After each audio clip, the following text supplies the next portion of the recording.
تحصیل دینځای د ګوټ نه راغلي دران کشران همزولي سپینګیري انتهایی قابل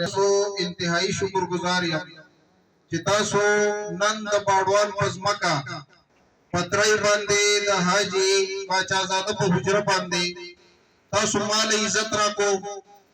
زمونږ درنو مېلمنو له هغې له تاسو عزت ورکو نو هیله لرم انشاءالله چې الله تعالی به ستاسو دا کوشش ستاسو دا منډه اور ڈاکٹر فاروق افضل صاحب ڈپٹی جنرل سیکرٹری دلی ملمانا کدا چانوم و نقلمانو بخنه غواړم پیژنم دلی ملمانا زمنګ د مشر سره راغلي ملمانا زما ملمنو و سلام د سلام نه بعد دا چې په دې خبره باندې به خفان ځکه نه کوو چې چا مشره وکړله ډېره زیاته شکریه بار بار بیا دې غریب وطن ته سکندر خان دلته راغی چې دې غریب قوم له چې دې میدان ته راغی په دې خاوره کېناستو چې دې موقع یې وکته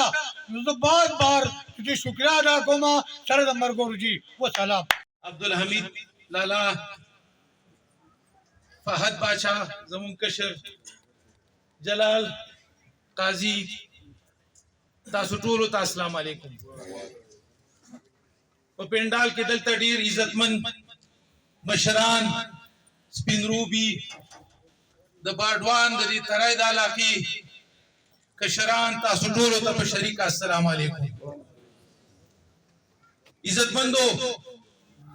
زبستاسو او د سکندر خان په منځ کې ډیر ټایم نه اخلم ځکه چې زیات خبرې باغوي کوي موجوده حالاتو باندې ناس